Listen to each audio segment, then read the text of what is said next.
कि इतनी डाइवर्सिटी में भारत में लोकतंत्र टिक नहीं पाएगा। लेकिन भारत ने इसी डाइवर्सिटी को डेमोक्रेसी की ताकत बना दिया। एक सबसे बड़ी आशंका ये भी थी कि अगर भारत में लोकतंत्र अगर जैसे तैसे टिक भी गया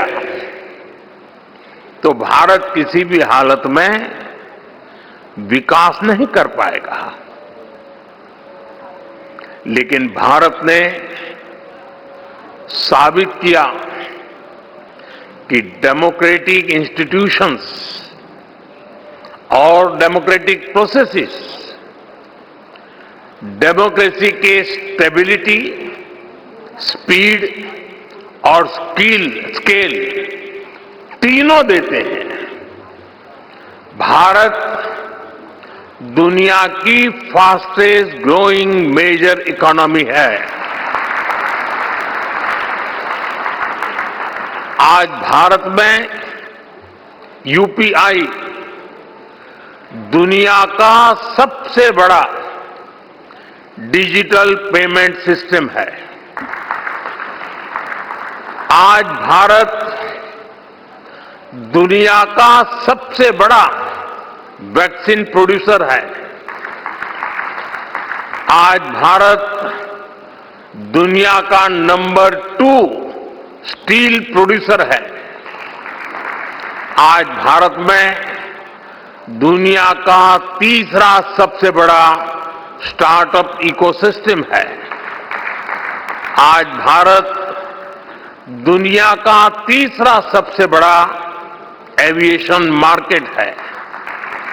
आज भारत में दुनिया का चौथा सबसे बड़ा रेल नेटवर्क है। आज भारत में दुनिया का तीसरा सबसे बड़ा मेट्रो रेल नेटवर्क है। आज भारत दुनिया का सबसे बड़ा मिल्क प्रोड्यूसर है।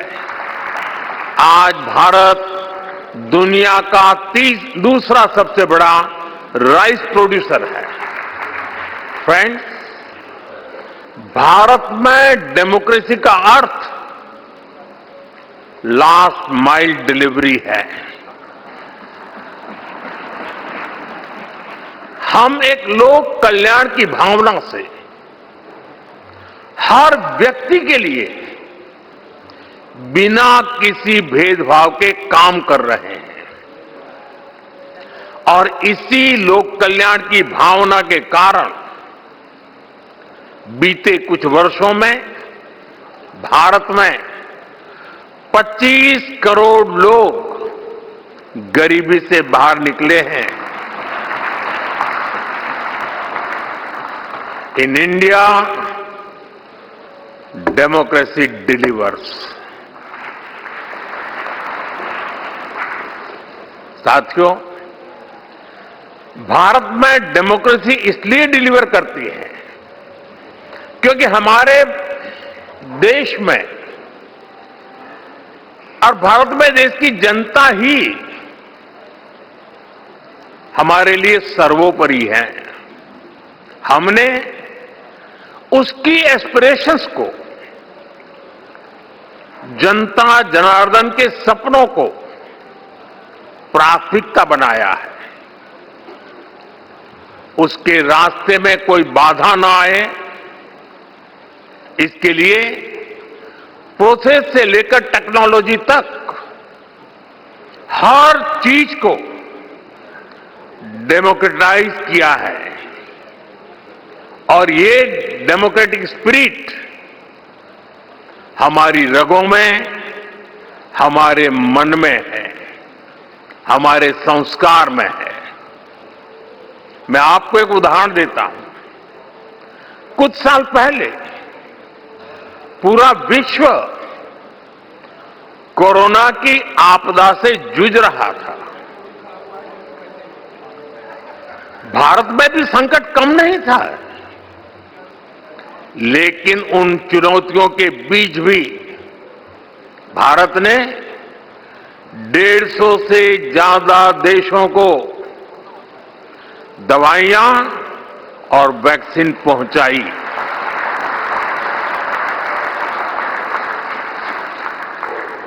लोगों का हित,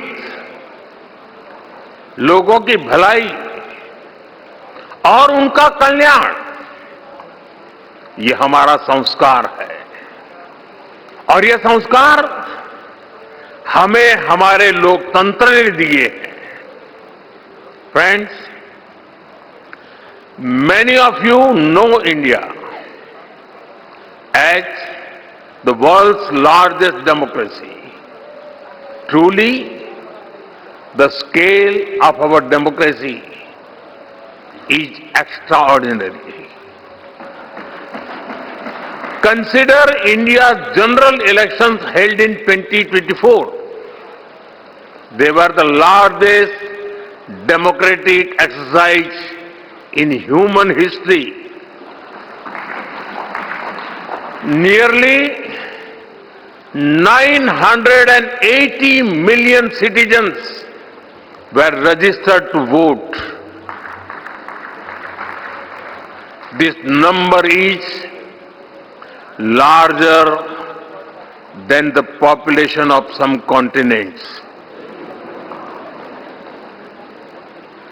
There were more than 8,000 candidates and over 700 political parties.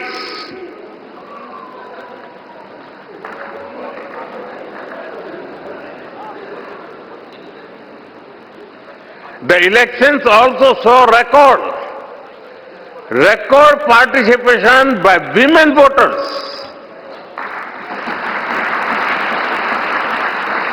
Today, Indian women are not only participating but are also leading the way.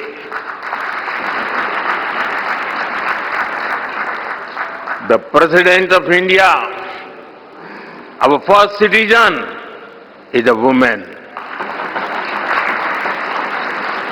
The Chief Minister of Delhi, the city which we are in right now, is a woman.